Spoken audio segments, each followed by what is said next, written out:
Good morning, everyone. It is I, Leonard French, your favorite copyright attorney, bringing you a status update in the Twitch Artifact Streams lawsuit thing. Turns out this is right up my alley. I have a lot of experience with these kind of subpoenas, and these subpoenas have now been granted, and I'll be able to explain pretty much exactly what I think is going on. This could be considered attorney advertising because this is the work that I do in the real world, but I'm not intending to advertise myself to you. I really just want to bring you the news on this. I apologize in advance. They decided to start jackhammering my neighbor's porch about 10 minutes before I started streaming. And I don't think they're going to stop for a while, so I've tried to filter it out. I don't think I've been successful filtering it out. And I'm going to need you to tell me if this is going to be a quick stream because of the noise and I got to redo it or something. So please let me know. Anyway, we'll let the music play out for another minute here while we get started. Let me bring up the rest of my materials.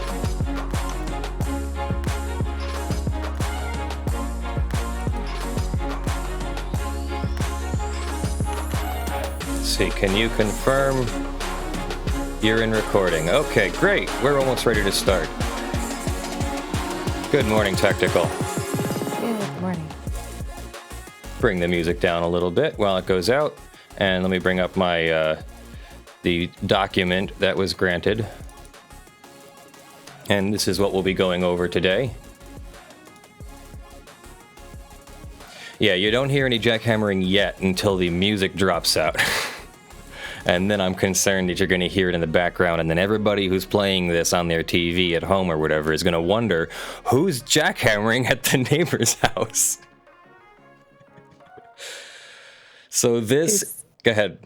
Oh, is this on YouTube or Twitch? This is on YouTube. Okay. We currently have 106 people watching, and I'm just going to go into it because I don't, dead air and all that. This is the... Can you send me a link?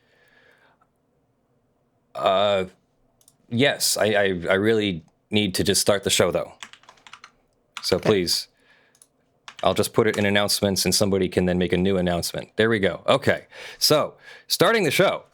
This is the Twitch Interactive versus John Doe's 1 through 100. This is the Twitch Artifact Streams lawsuit. You might remember that a number of people chose to stream inappropriate things to Twitch under the Artifact heading or game topic. I guess out of protest for not liking Artifact or something. I don't know if it was just a trolley thing for fun and lulls or if it was something like, a protest. So anyway, this is what has happened, though. We've so far we've gone over in 2 videos that that Twitch has filed the lawsuit, and then that Twitch has asked for subpoenas to go out to the various service providers to identify the real names and addresses and accounts behind the pseudonyms. So now the judge has actually responded. It's no longer just Twitch filing things. Now this is the judge responding and saying, Plaintiff Twitch Interactive brings claims against numerous John Doe defendants who allegedly coordinated to post racist, misogynistic, and violent content on its video platform. Twitch has determined certain addresses associated with this activity, but it has been unable to identify the actors through its own efforts. One sec here while I bring chat back up, trying to manage all these windows. Twitch now applies ex parte, or without an opposing party, for limited expedited discovery with leave to serve subpoenas on Twitter, Google, Microsoft, Hotmail, Discord, Verizon, Comcast, Contina, Charter Communications, Optimum Online, Suddenlink Communications, and OVH Hosting. OVH was the website host, I believe, for the Artifact Streams website. To learn the identities of the Doe defendants. It looks like the judge made a typo there. For reasons stated below, the judge is granting the application. Twitch is an online streaming platform that operates Twitch.tv. Its members stream Users don't have to register to watch, but they do have to register if they wish to stream. To register, you must agree to the terms of service, community guidelines, developer services agreement, and trademark guidelines. Twitch is an Amazon subsidy since 2014. June 14th, 2019, Twitch filed a complaint alleging that a group of unnamed defendants flooded the twitch.tv directory for the game Artifact with dozens of videos that violated Twitch's policies and terms. And that's how we're going to refer to these, because we're on YouTube. YouTube has incredible censorship these days, and I do mean that word literally. The censorship is so bad that it discredits YouTube. And we can't say certain things, like even those 3 words that were at the beginning of this probably already affected the demonetization of the video, is how bad it is these days. These videos included a video of attacks, adult content, copyrighted movies and shows, and other completely inappropriate videos.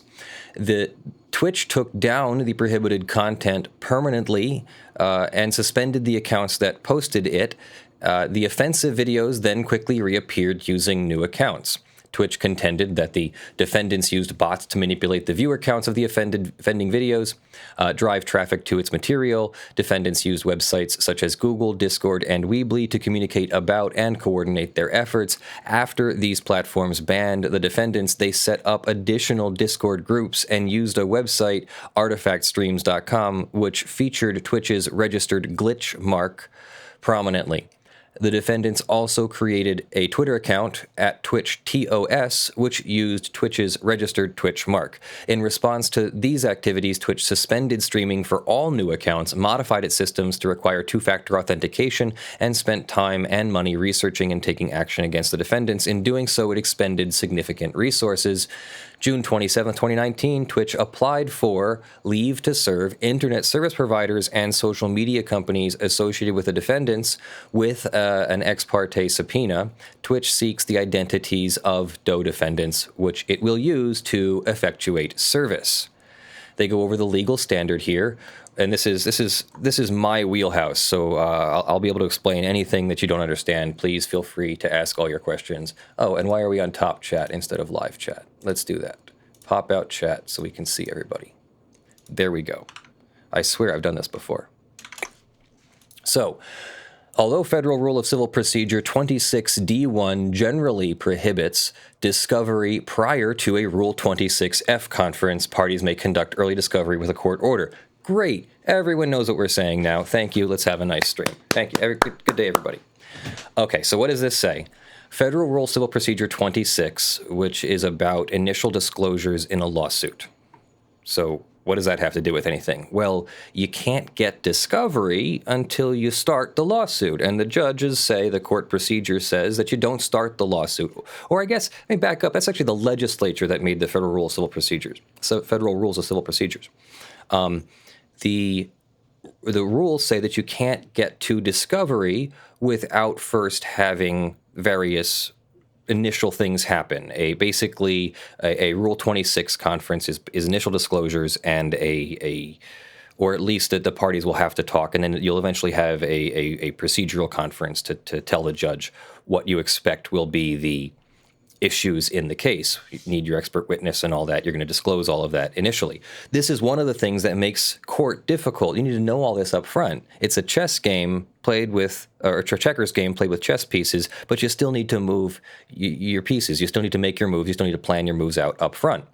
So what they're saying here is that you can't get the John Doe defendants' identities without a Rule 26 conference, and we can't serve the defendants with the papers needed to start the process to get to a Rule 26 conference, so we have to ask the court. Courts in the Ninth Circuit apply the good cause standard to determine whether such an order or grant is appropriate. Good cause exists where the need for expedited discovery in consideration of the administration of justice outweighs the prejudice to the responding party. So, yeah, this could be prejudicial to a responding party. You're getting your information subpoenaed. Well, there better be a good reason for it. And in this case, they don't know who you are. So why would the judge grant a subpoena to uncover someone's identity without checking first to make sure it's not a journalist or a person who's supposed to be kept secret or something, an informant or police informant or some other official source or protected source like a journalist maybe.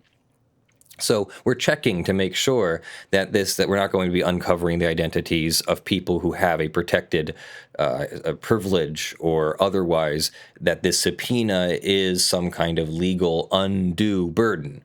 But the judge is going to discuss that and explain why it's not necessarily an undue burden, though I'll explain that each and every one of these defendants who receive notices can go to court and say, here's why I think it's a burden on me. But that's not necessarily always going to overcome this. We're going to go over that a little bit. Good cause exists where the need for expedited discovery and consideration outweighs the prejudice to the responding party. In applying this standard, courts consider whether the plaintiff has identified the missing party with sufficient specificity such that the court can determine that defendant is a real person or entity who could be sued in federal court. 2, identified all previous steps taken to locate the elusive defendant. 3, established to the court's satisfaction that the suit could withstand a motion to dismiss. That's important, so we're applying the motion to dismiss standard here on this thing. And if it couldn't withstand a motion to dismiss, then you don't get the subpoena. So you better be sure you're going to withstand a motion to dismiss if you're going to do one of these things. And filed a request showing a reasonable likelihood that the discovery process will lead to identifying information about defendant that would make service of process possible. Courts have granted early discovery where the plaintiff seeks facts that would make service on the defendant possible. See Dallas Buyers Club versus John Doe's, or here's a John Doe with an IP address. And that's exactly the kind of case that I defend, are people who are accused of downloading things from the internet, otherwise legal material, totally legal material to view and watch for adults or whatever, but it's otherwise it's illegal to download it without permission or paying for it. So going on BitTorrent and downloading something is probably not with permission. I'm just going to go out on a limb and guess that even if you own a license already, you probably shouldn't go on BitTorrent and download the same thing. And now if you don't own a license, that's really what we're talking about here. If nobody is really going to buy licenses for movies and then hey, let me go share them all on BitTorrent. Yeah, there's a couple people who are seeding and all that, but the numbers are vastly in favor of the downloaders and not, seeders who are legitimately obtaining access. But that happens too. So they got to watch out for that, and they can catch people. But Dallas Buyers Club is one of those lawsuits where where Dallas Buyers Club sued a BitTorrent downloader. So, the judge goes into discussion. There is good cause for early discovery here because Twitch has identified the defendants with sufficient particularity. Twitch has taken steps to locate them. The complaint is likely to survive a motion to dismiss. That's not necessarily a good sign. That means that if any of the defendants were looking to file said motion to dismiss, the court's already not on your side. And early discovery will likely lead to defendants' identities. 1. Identifying defendant with sufficient specificity. Plaintiff must identify the unknown party with sufficient specificity. Twitch has sufficiently established that though defendants are real persons, Twitch claims that the defendants posted prohibited content on Twitch's, as another typo, on Twitch's platform, violated Twitch's terms by creating new accounts after a permanent suspension, used bots to manipulate their viewer counts and drive traffic to their channel, and infringed on Twitch's registered trademarks used third-party websites to coordinate their posting of prohibited content.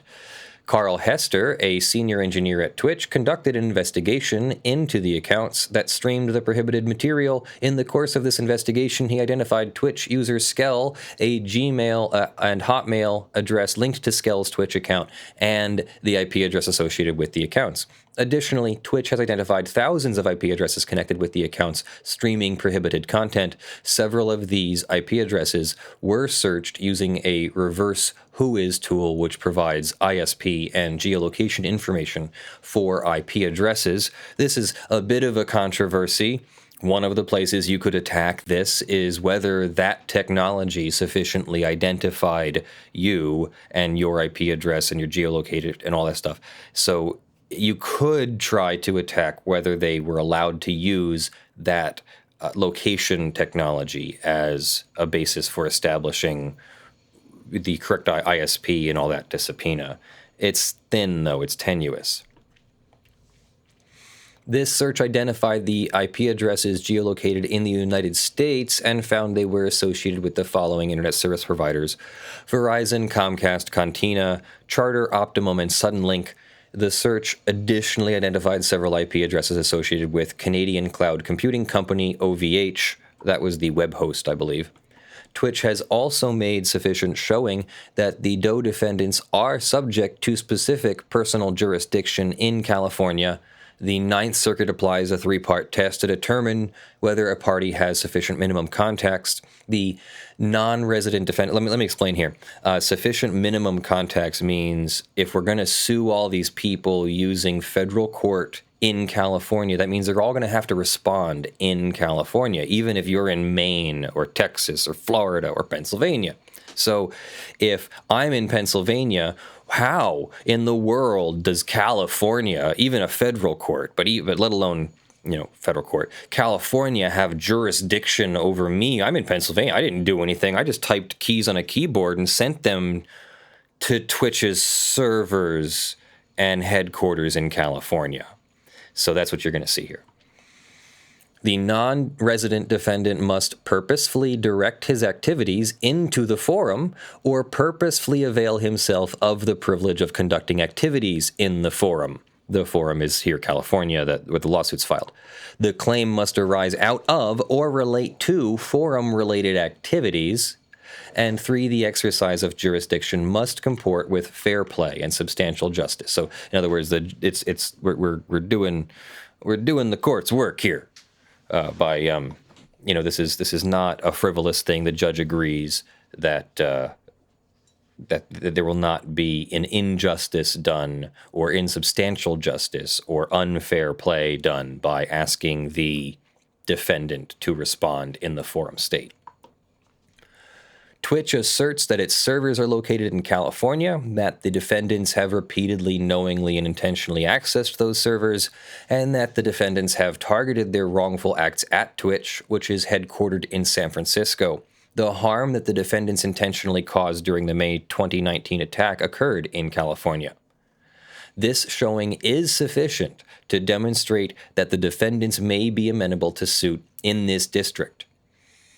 To be entitled to early discovery, a plaintiff must have taken sufficient steps to locate the defendant prior to petitioning the court. Twitch took numerous steps to identify the defendants as part of its internal investigation. It identified Skell, it located 2 email addresses, 2 IP addresses, identified accounts that streamed prohibited content, conducted a reverse IP address lookup using Whois services, identified the following ISPs, etc.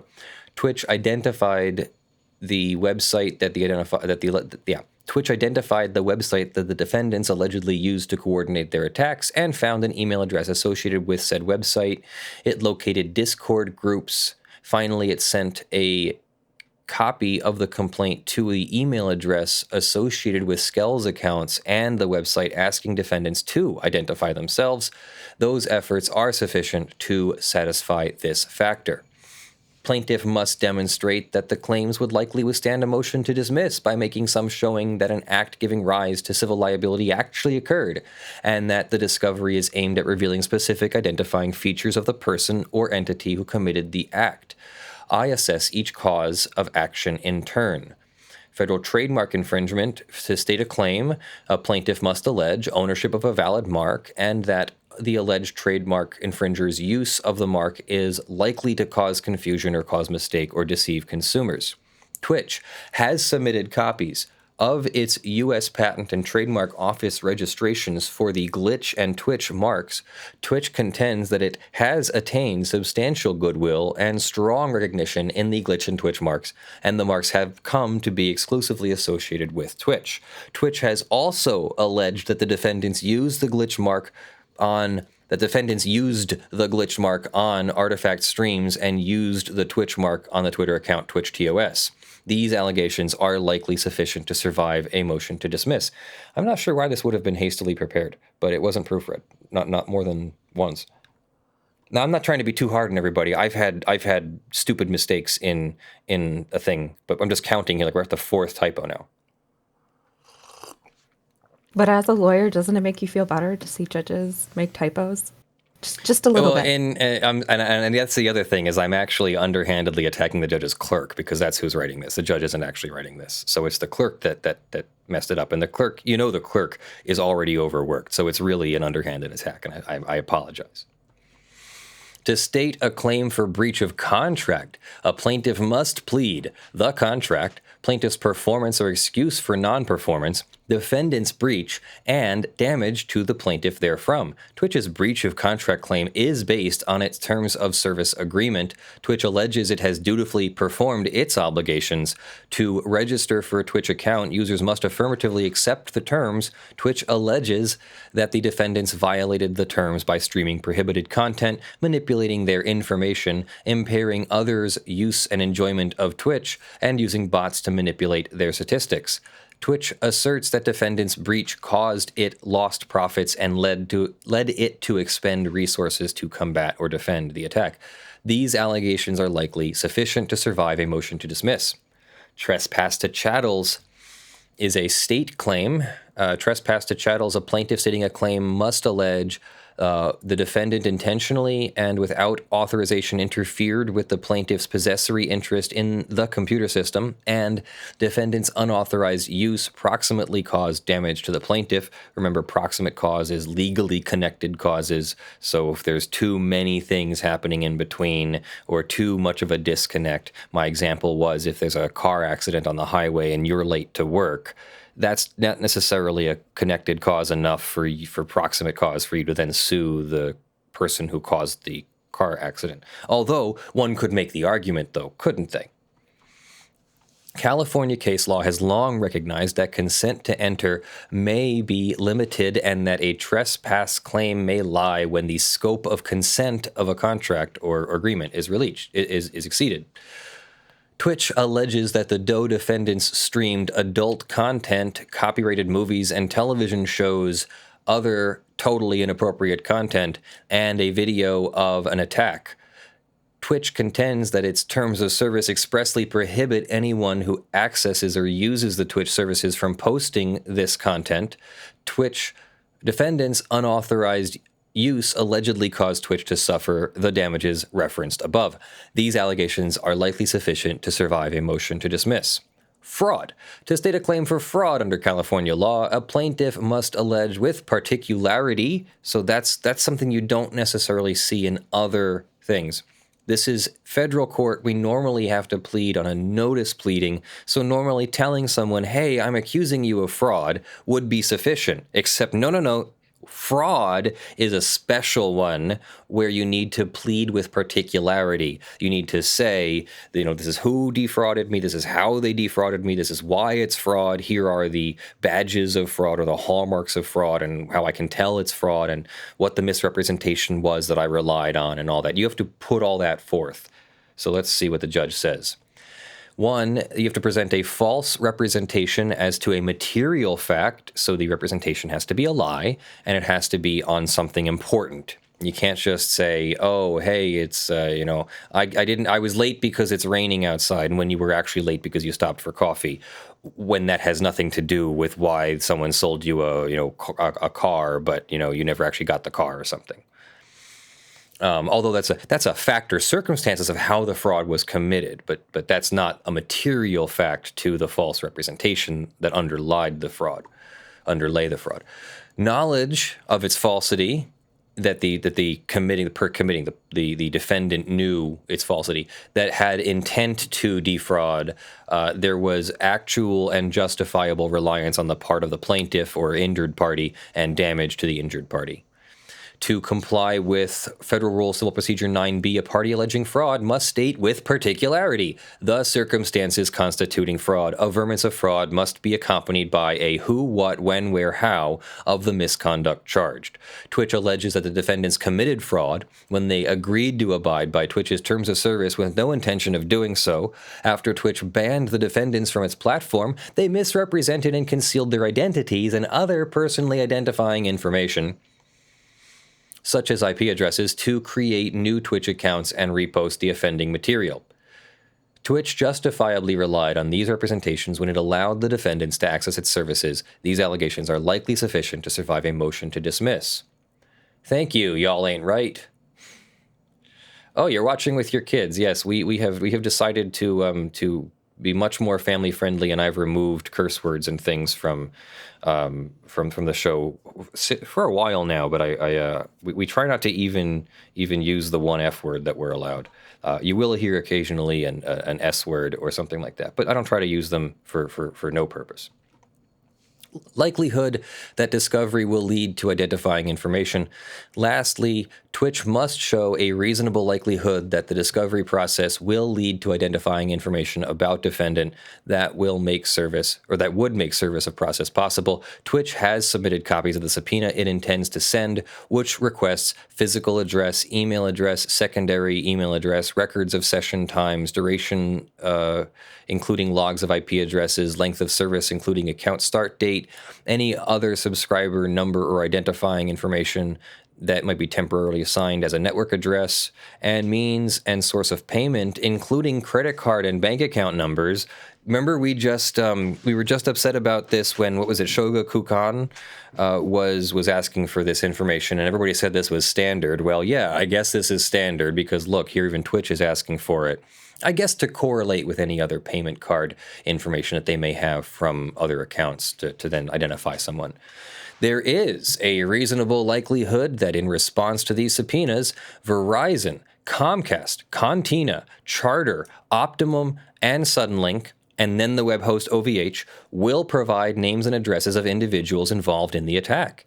It is also reasonably likely that Google, Discord, Microsoft, and Twitter will provide information identifying the individuals associated with the Twitch TOS Twitter account and the Discord groups, and Skell's email addresses, and the email address associated with artifactstreams.com. That said, Twitch should be able to obtain information sufficient to identify and serve process. That's the complaint and summons starting the defendant's involvement in the case. So the defendants aren't actually required to respond yet, although I'm going to explain a bit. They will get a notice of this, and they will be allowed to respond. They don't have to respond, but they will be allowed to respond now. That said, Twitch should be able to obtain identifying information serve process on DOE defendants without subpoenaing credit card and bank account numbers. Okay, so I guess you're not getting that. It has not shown the need for this information at this stage.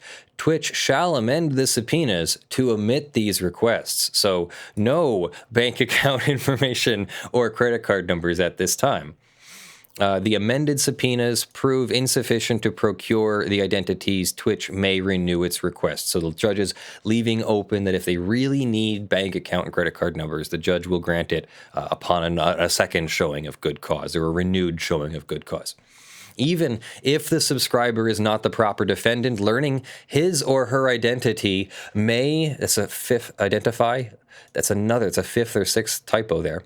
Even if the subscriber, and TAC, pay attention to this one, even if the subscriber is not the proper defendant, learning his or her identity may allow plaintiff to work with the subscriber to locate the individual.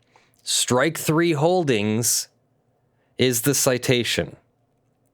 These are the exact cases that I fight every day. We have filed motions to quash against this exact thing, where a subscriber might not be the defendant. And we have tried to explain to the court in all the language I can think of how a subscriber is not always the defendant, and Twitch or Strike 3 Holdings or Malibu Media or Dallas Buyers Club should have more identifying information before they just get an identity based on an IP address.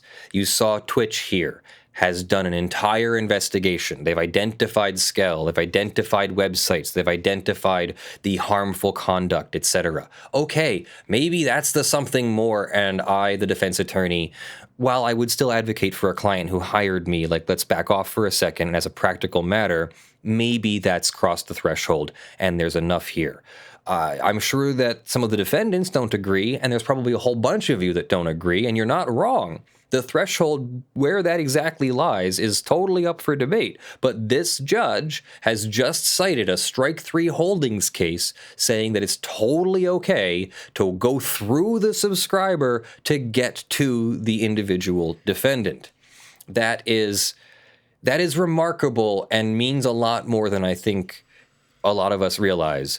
And you're going to see a lot more of that kind of thing, where it's okay to, as long as you can identify harmful conduct and an IP address, that's going to be enough. So I think the floodgates are about to open on that. And we should all be careful about, I don't mean careful we should all be careful anyway.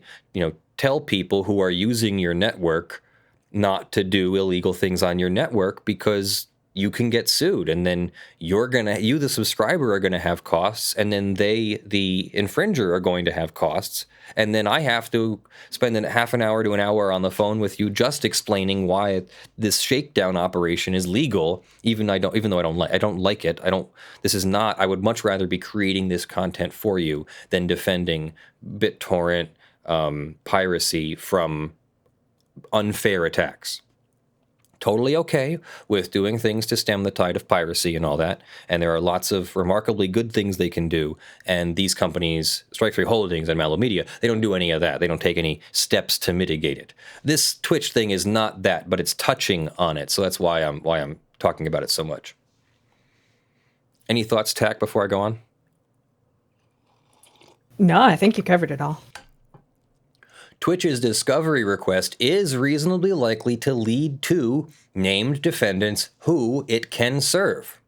Additionally, Twitch has shown that the need for expedited discovery outweighs the prejudice to the responding party, as the responding parties are established social media companies, internet service providers, and cloud computing companies who routinely deal with discovery requests. That's the other thing. These subpoenas aren't going to the John Doe defendants, so it is hard to say that it's a burden on the John Doe defendants. Many courts will say just what the judge said here.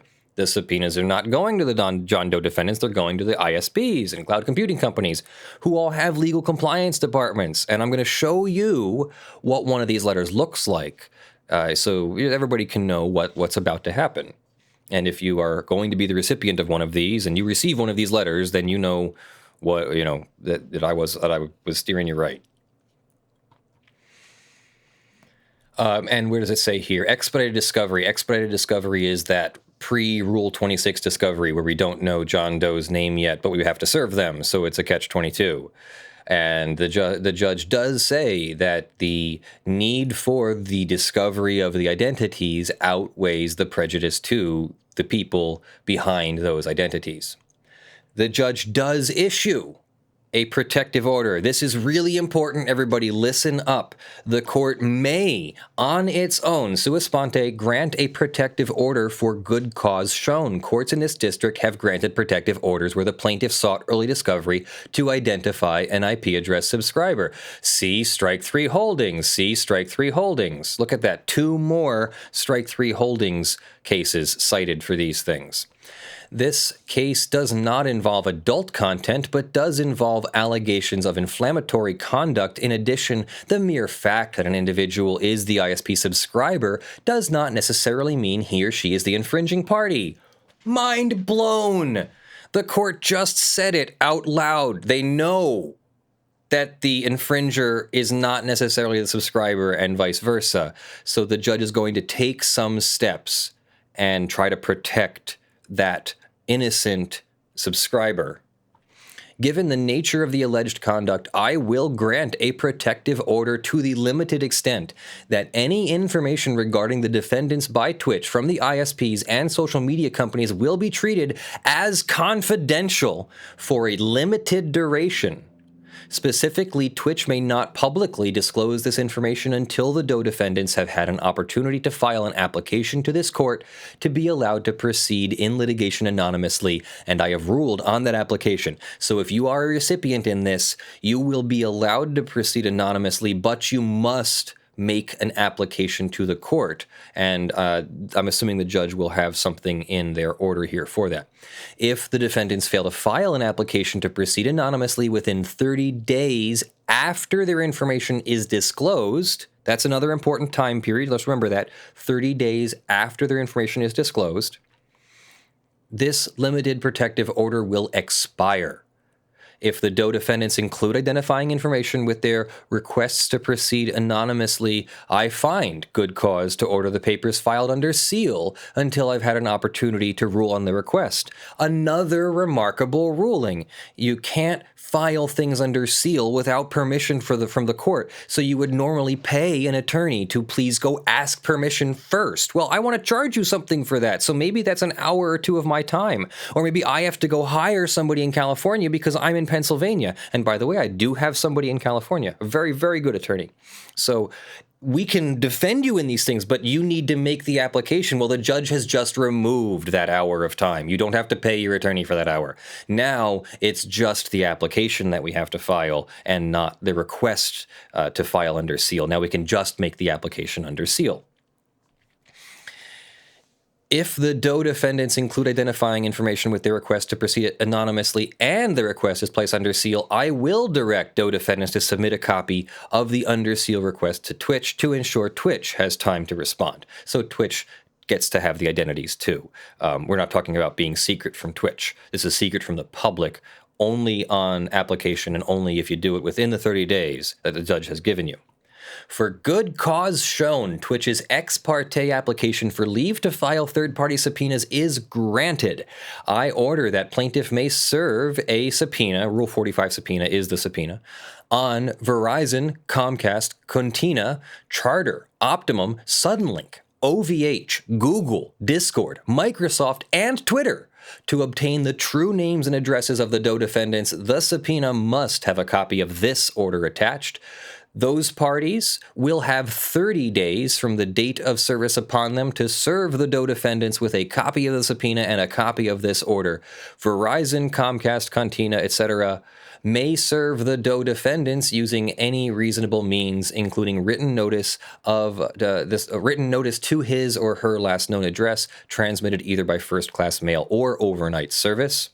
So that means that before the identities are released, the ISPs will serve the Doe defendants within 30 days, telling them of this. Then the Doe defendants will have 30 days from that date of service to file any applications contesting the subpoena, such as a motion to quash or other, effective motion.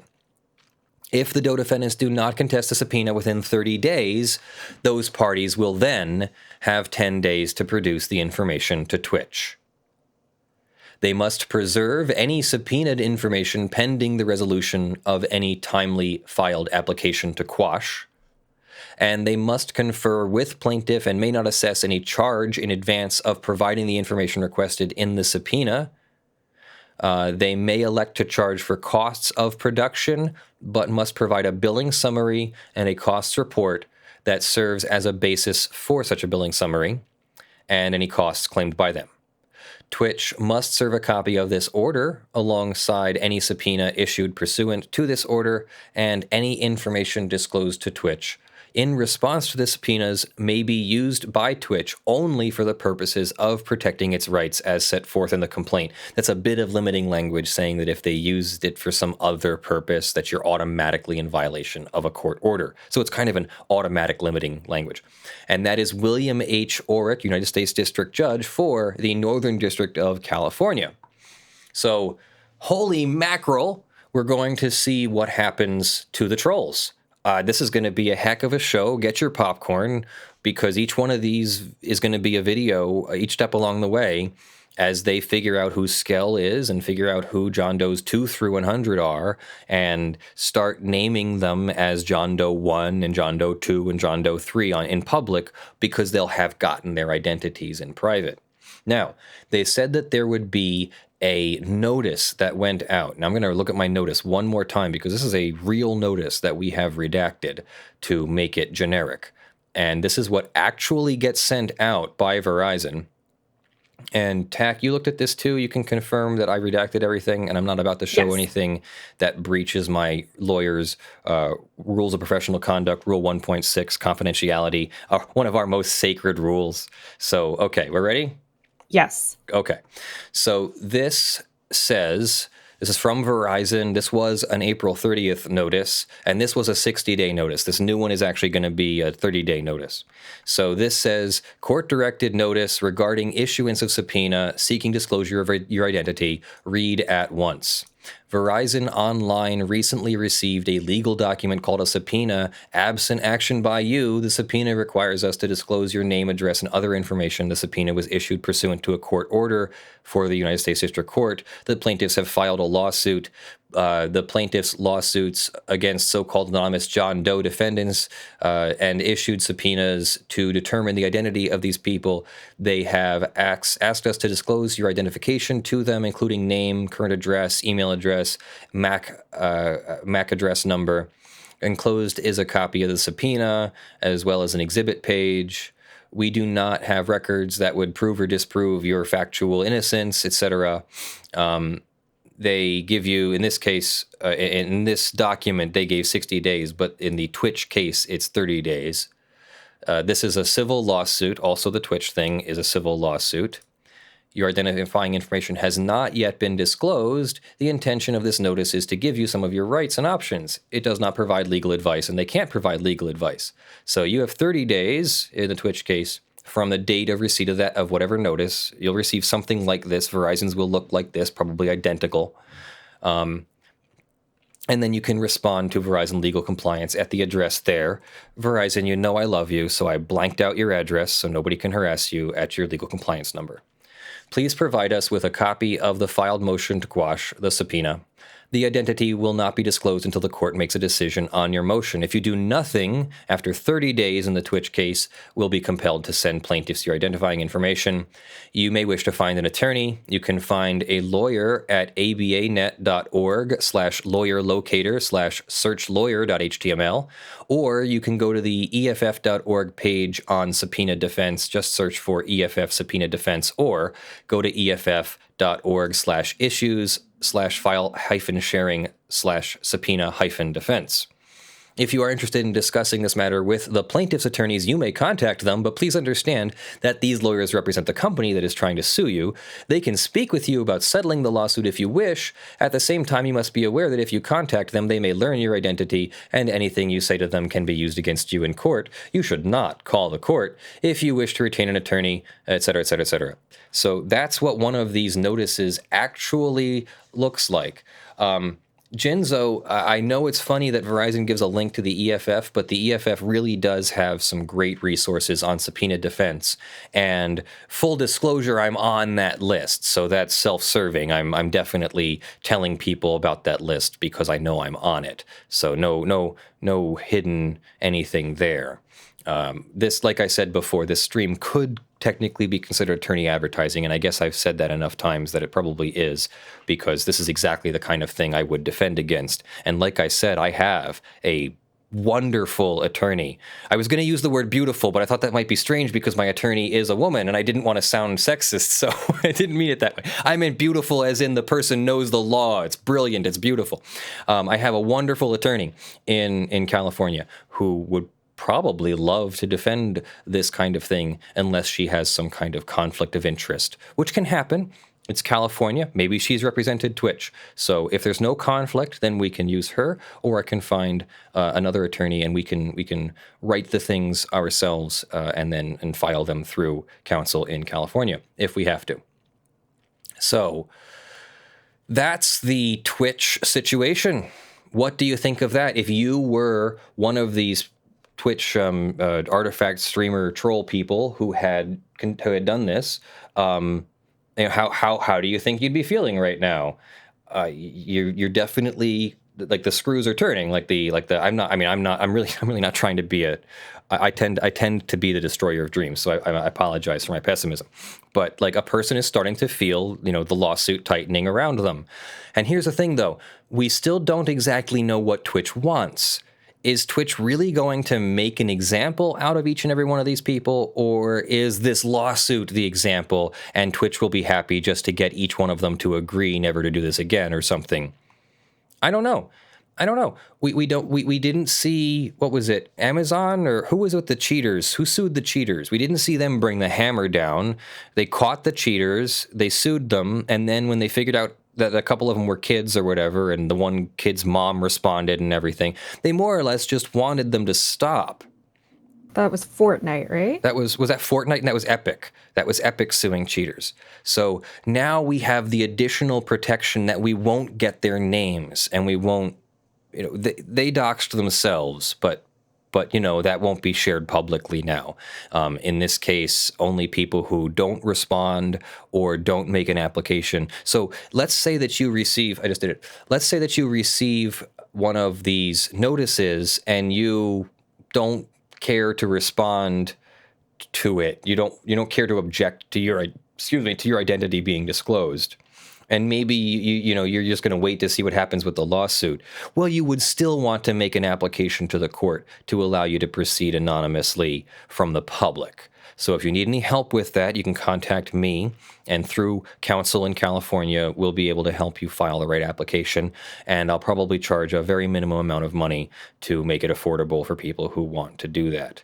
That said, we do have conflicts of interest, so I have to make sure that there are no conflicts of interest between everyone first, so I don't just automatically represent everyone, and no one can count on me to be their lawyer, okay? This isn't the beginning of any legal representation or anything. I still have to hear from people, I still have to talk to them, identify that I'm the proper person to help, identify that I have the right local counsel to help and everything, and then, and only after all of that, can we then sign an agreement, and then maybe legal representation will begin. So my only sort of non-individualized advice is just to make you aware that you can make an application for remaining anonymous, not whether you should, whether it's a good idea or whether you should reach out to Twitch and try to settle, or whether you should wait till the thing. That's all something you need to discuss with your attorney so that we can get your individualized circumstances and then tailor our advice to you.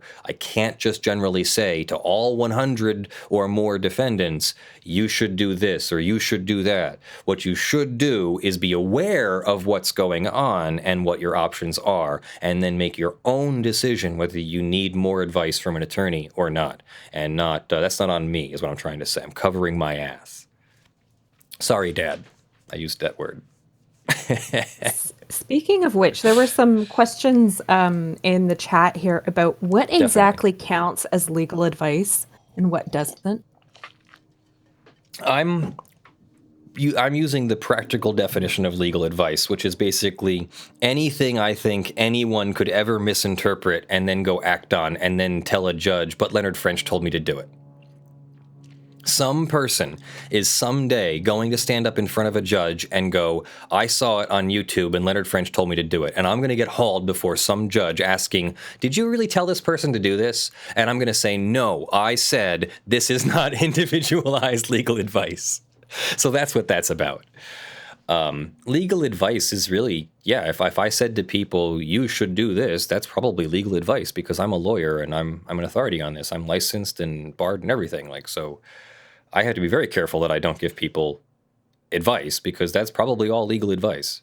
If it's like, if I'm telling people how to build an 18650 battery pack, I can probably get away with saying that's not legal advice. But the moment I say, you can carry this on the plane as long as it's up to 100 watts, that might be close to legal advice.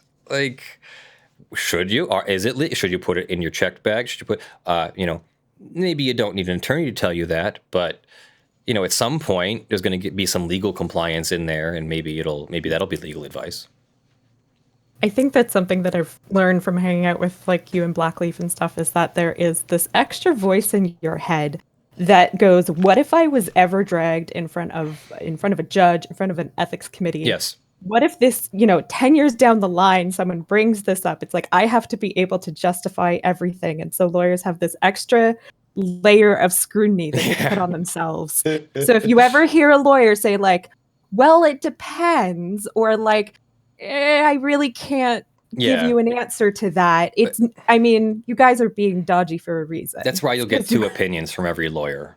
If you're asking for that kind of like generalized advice, you'll get two opinions. You'll get, if I got hauled into court and I told you, you can get away with parking your car in that spot, on Mondays between 12 and 5, and then you got a ticket, and then, they went to contest the ticket saying, oh, but Leonard French, an attorney, told me I could park there.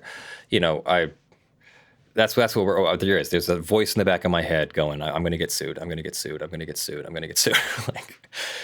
Even when I write emails these days, I write the email with a tone of, if this was getting read by a judge to a jury, or by me to a jury, in my defense or something, like, does it have the right tone? Would the jury really want me to make a sex joke in the middle of my email? No, don't do that. You know what I mean? So, yeah, it's there's a bit of self-censoring going on there, but I feel like it's for all the right reasons. It's to comply with the spirit of the law. Does the jackhammer stop? I think the jackhammer stopped a while ago. I'm not hearing it, so I'm glad. Yeah. I really thought it was going to ruin the entire stream. Musique Nonstop asks, would that notice from the ISP be mailed or served? It would It would likely be mailed. Either I've seen both ways. I have seen Comcast use UPS overnight to send subpoenas, and I have seen Verizon, I believe, use regular mail. So you'd want to look for that in your mailbox. It's not a package. It might be like an overnight envelope or something, but it's not going to be a box. It's not going to be brought by a process server. It's going to be brought by the United States Postal Service. Not legal advice. I'm just saying that's likely the way. It's very, very, very likely. That's what I've seen from my experience. I could not promise you that they couldn't choose to do something else. Also, I'm really only talking about Verizon and Comcast because those are the major players. All those other smaller ISPs are going to choose their own way, but likely also choose Postal Service. Why would you choose Postal Service? Well, Postal Service is a government entity, and many state laws and state court precedents say something special happens when you put a piece of mail in the Postal Service mailbox. In Pennsylvania, that means it's officially mailed and is assumed received. And so if it says you have 15 days from the date of this letter or whatever, that's 15 days from the date it was mailed, even if it took 3 days to get to you. But that's just Pennsylvania law. That can vary from state to state, but there's going to be a mailbox rule in each state. And so that's why they might use the Postal Service instead of UPS or something. Also, UPS is less expensive for overnight, so they might just do that anyway. I don't see any reason why they couldn't do that. But yes, it'll be papers coming in the mail. And then the notice, like I said, the notice is only the notice that the ISP has received the subpoena. They will then respond in about 30 to 40 days if you don't object in court. And then if you do object in court, they won't respond during your objection, but once your objection is ruled upon, they will respond if you lost your objection. So it had better be a good objection, or you had better really, really need the delay. So you file a motion for an extension of time if you need a delay, and that would also work, but it would not be a motion to quash. It would just be a delay. So, any other questions? Because I'm going to finish up the stream here, and then this will get posted to YouTube as a VOD for today. One last question that has nothing to do with what we've talked about, but it's a fun question. Sure. You often avoid using the word specialty. Why? Oh, there's literally a rule about it. I'm not allowed to say, and nor is really any lawyer allowed to call themselves a specialist or an expert in any ordinary field of law. Sometimes you can have a bar certification where you can call yourself, say, an expert in a specific kind of law. I forget off the top of my head what the various categories are there, but copyright is not one of them. So in general, I can't think of any exceptions to this rule.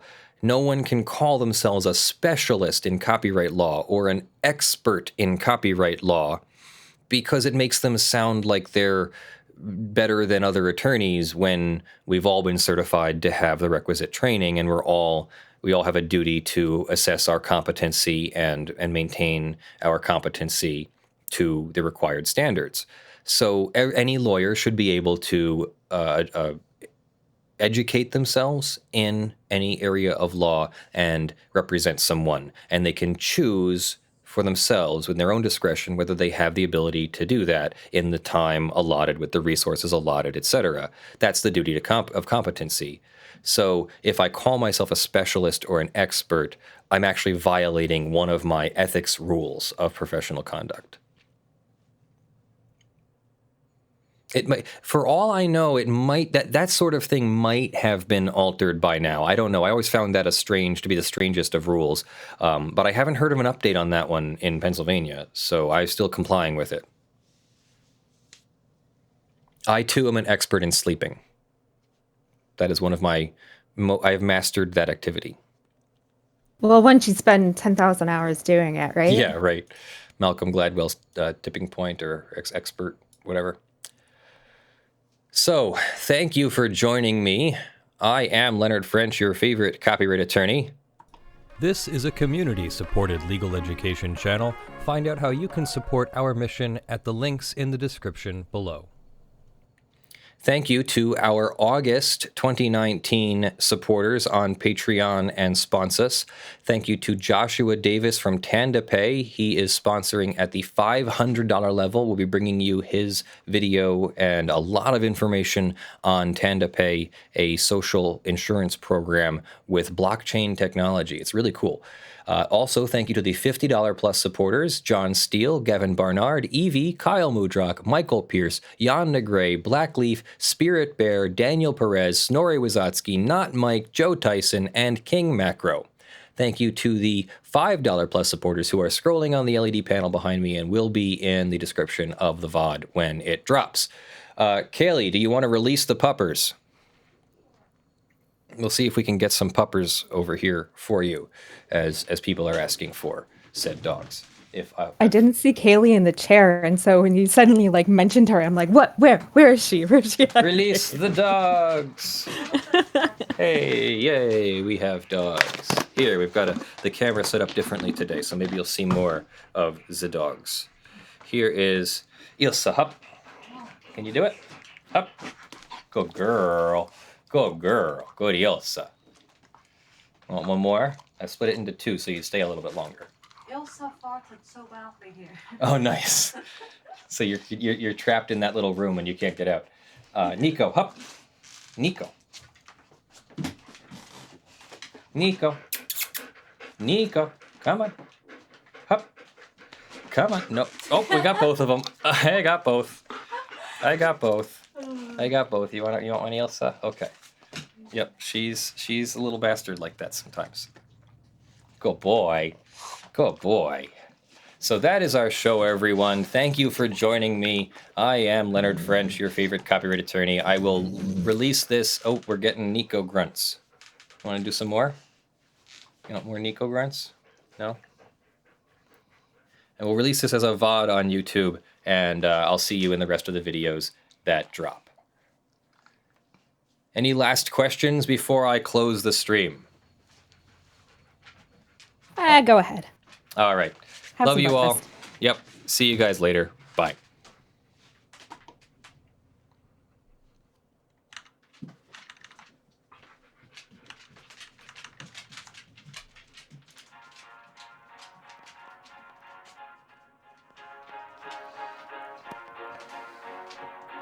I love Nico ears.